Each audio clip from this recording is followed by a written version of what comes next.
پیاز کے چھلکے سے ممتاز مفتی کے خیالات منٹو کے بارے میں۔ ادیب کی گاڑی دو پہیوں پر چلتی ہے، ایک میں تو کچھ بھی نہیں، دوسرا میں سبھی کچھ ہوں۔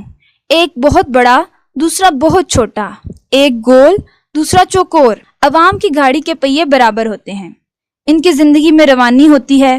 ادیب لڑکھڑاتا ہے، ہچکولے کھاتا ہے، میں سبھی کچھ ہوں اور میں تو کچھ بھی نہیں کہ مدو جزر سے ادیب میں تحریک پیدا ہوتی ہے۔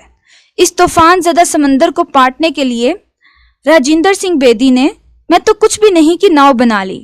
منٹو میں سبھی کچھ ہوں کہ اگن بوٹ پر سوار ہو گیا اور پھر کیسا بانکا کی طرح خود لگائی ہوئی آگ کے شعلوں میں کھڑا ہو کر چلانے لگا، میری طرف دیکھو میں سبھی کچھ ہوں۔ منٹو نے اپنے دکھ پر چھوڑ یار کا غلاف چڑھا کر اسے تمغے کی طرح اپنی چھاتی پر مزین کر لیا۔ چھوڑ یار میری طرف دیکھ۔ ہاں منٹو بہت بڑا ایگزیبیشنسٹ تھا، میری طرف دیکھو کی دعوت کو پر اثر کرنے کے لیے اس نے فحاشی کی پھلجڑیاں چلانے کا ڈھونگ رچایا، کالی شلواریں سلوائیں، ٹھنڈے گوشت کو کوئلوں پر رکھ کر کھول دو کی سرگوشی چلا دی۔ منٹو نے گالیاں کھانے کے دلچسپ طریقے ایجاد کیے، کھائی انکھائی گالیوں کو جھنڈے پر چڑھا کر لہرایا، روزمرہ کے برتاؤ میں جان بوجھ کر انوکھی کلیاں ٹانکی، لیکن یہ سب کچھ میں تو کچھ بھی نہیں کو بھلا نہ سکا۔ کانٹا سا دل میں لگا رہا، ایک بے نام اضطراب اسے گود میں لے کر جھلاتا رہا۔ آخر اسے بلانے کے لیے منٹو نے بوتل کا سہارا لیا۔ زندگی میں عورت کے بعد بوتل سب سے بڑی کشش ہے، پہلے برماتی ہے، تھپکتی ہے، پھر چونکا کر رکھ دیتی ہے۔ بوتل نے منٹو کو تسکین نہیں بلکہ زبان دی۔ توتلا بچہ بولنے لگا، میری طرف دیکھو میں سب کچھ ہوں۔ منٹو امرتسر کا بھا ماجا تھا، اوپر سے میری طرف دیکھو میں سب کچھ ہوں کہ گھوڑے پر سوار ادیب۔ اس نے تیش میں بوتل کی گردن مروڑ دی۔ جانتی نہیں میں کون ہوں؟ میں منٹو ہوں، منٹو۔ میں نے گالیوں سے شہرت اخذ کی، پریس برانچ کے مولوی محمد حسین کے غم و غصے سے امتیاز کا رس نچوڑا۔ تجھے میرے کہنے پر عمل کرنا ہوگا۔ بوتل مسکرا دی، وہ جانتی تھی۔ بوتل اور سعادت حسن منٹو کی اس جنگ میں بوتل جیت گئی، سعادت حسن مارا گیا اور منٹو بری طرح لڑکھڑاتا رہا۔ منٹو کے اس لڑکھڑانے، گرنے، سنبھلنے سے مدو جزر پیدا ہوئی۔ یہ مدو جزر ایک عظیم تحریک بن گئی۔ اس تحریک کی مد کے تحت عظیم چیزیں تخلیق ہوئیں اور جزر کے تحت خام، بے ربط، بے معنی تحریریں۔ لیکن بوتل اور منٹو کی جنگ میں منٹو لڑکھڑا کر مر گیا اور آج فضا سے آوازیں آ رہی ہیں، میری طرف دیکھو میں سبھی کچھ ہوں، میری طرف دیکھو میں سبھی کچھ ہوں۔ قاری حیرت سے دیکھتے ہیں، ان کے سر احترام سے جھک جاتے ہیں، دل محبت سے بھر جاتے ہیں۔ منٹو مر کر جیت گیا، بوتل جیت کر ہار گئی۔ منٹو سے میں صرف 6 بار ملا اور سعادت حسن سے صرف 1 بار۔ سعادت حسن ایک خوبصورت، نفیس مزاج، ذہین، چلبیلا لڑکا تھا۔ وہ ماں زدہ گر، سخت گیر باپ، جان چھڑکنے والی ماں، نت نئی شرارت کے شگوفے چھوڑنے والے محلے کے نوجوان دوست۔ بنیادی طور پر سعادت میں جھجکتی، یہ کانٹا دور کرنے کے لیے دوستوں کے ساتھ مل کر ہٹر بنگ مچانے میں راحت ملی تھی۔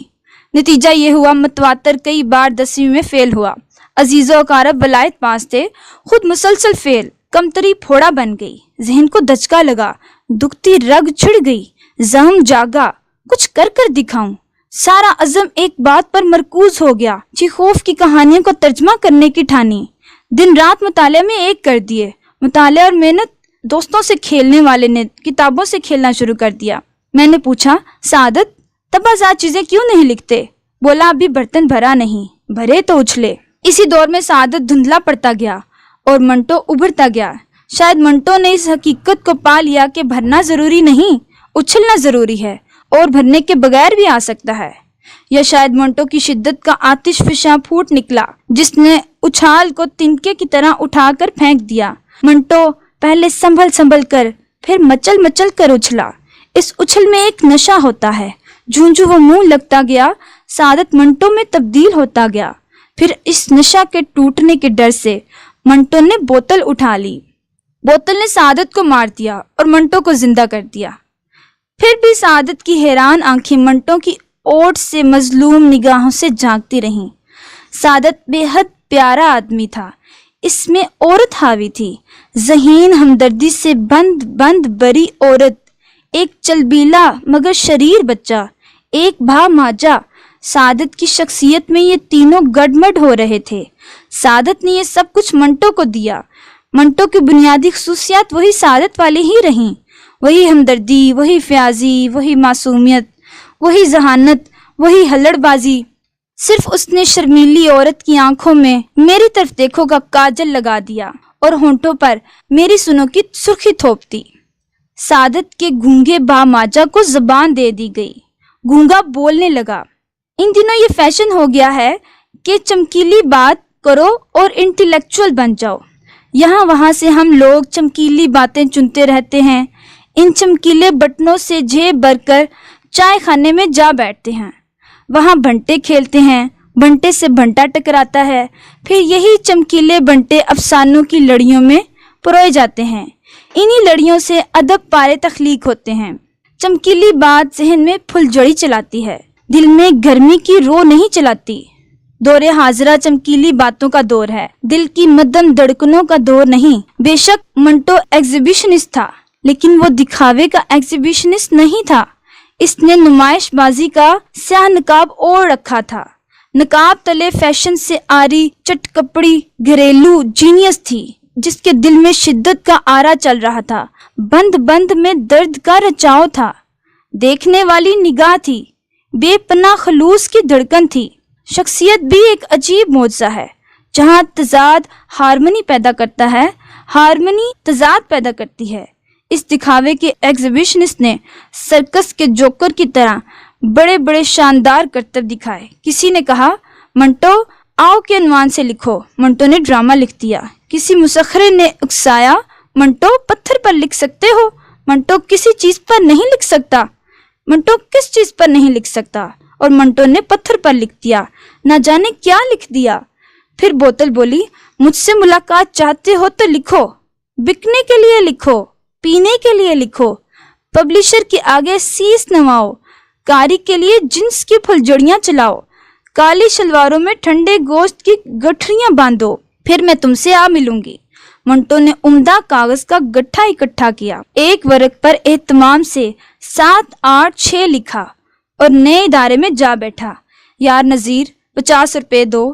نہیں، قرض نہیں مانگتا یار، نقد ملے گا، ابھی ابھی 2 افسانے لکھ کر دوں گا، ابھی، ایک نہیں 2 افسانے۔ منٹو نے سعادت حسن کے نام سے منٹو کا خاکہ لکھتا ہے، منٹو اول درجے کا فراڈ ہے، کہتا ہے میں افسانہ نہیں سوچتا، افسانہ مجھے سوچتا ہے۔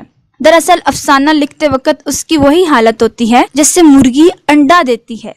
یہ مرغی بوتل کے لیے انڈے دیتی رہی، ایک نشست میں 2 کاش یہ مرغی انڈوں کو سینا بھی جانتی۔